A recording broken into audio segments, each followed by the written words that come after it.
ही गोष्ट आपण लक्षात ठेवायची आहे. आणि पोरिओ, शहरात आल्याच्या नंतर शहरीकरण स्वतःमध्ये अवलंबून घ्यायचं नाही. नाहीतर मग तू बसली कुठं कॉफी शॉपला, इथं काय आहे, काट्याचा चमचा हलू घास किती पा बारीकसा, एवढूसाच रुमाल आलाय, एवढाच रुमाल, एवढाच. त्याच्यात एक घास खातीन आल्हादी पुसती.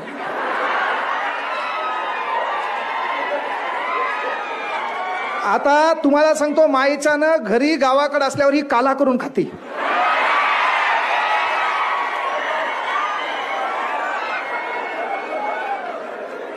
इथं आल्यावर आगाव भपाऱ्या दाखवायच्या नाही, स्टँडर्ड मेंटेन नाही. तुम्ही पाहिलं, PSI पदी निवड झालेली पोरगी आज आली ती पंजाबी ड्रेसवर, सिंपल लुकिंग मध्ये. ही भारताची संस्कृती आहे, ते आपण लक्षात घ्यायचे. तुम्हाला तुमच्या गुणाने ओळखल्या जाणार आहे. कारण पोरिओ लक्षात घ्या, आज तुम्ही दिसायला सुंदर आहेत, MA झालं, BA झालं, BCom झालं, BSc झाली, तलाठी भरती तयारी करतात, MPSC करता, कंबाईन करता. हे करत असताना अनावधानानं तुमचं वय 20-25 होतंय का? तेव्हा तुमच्या गावामध्ये एक दलिंदर जात आहे, तिचं नाव आहे भावकी. एक आहे दलिंदर जाते भावकी, आणि ती भावकी आपल्या बापाला येऊन टोमणे मारती, पोरीचं वय होत आले, लवकर हिचे हात पिवळे करा. आणि जेव्हा आपला डाटा तयार होतो ना, तो डाटा तयार होताना आपलं नाव, आपलं गाव, आपल्या मामाचं नाव, कुळ, रास नाव हे तयार होते. आणि ते एखाद्या पोराकडे जाते, पोरग तिकडे मोठ्या गाडीमध्ये गाडी घेऊन येते, गॉगल दुसऱ्याचं असते, कपडे तिसऱ्याचे असते.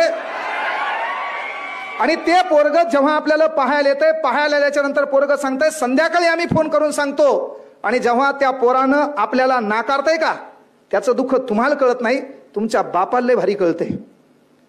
जेव्हा तुम्हाला एखादं पोरग नाकारतंय ना, ते नाकारण्याचं कारण जेव्हा बापाला कळतंय का, त्याचं दुःख फार मोठं असतंय. म्हणून आपण गुणानं संपन्न व्हायचं. PSI झाले, लाईन लागती, लाईन 100 एकरावाल्याची, कळलं का? लाईन लागते. तलाठी झाली, तहसीलदार बेजार होते तुला बायको करण्यासाठी, कारण नेक्स्ट प्रमोशन तो काय, मंडळ अधिकारी, तहसीलदार. मग मेन गोष्ट काय, आपण कला गुणानं मोठं व्हायचे.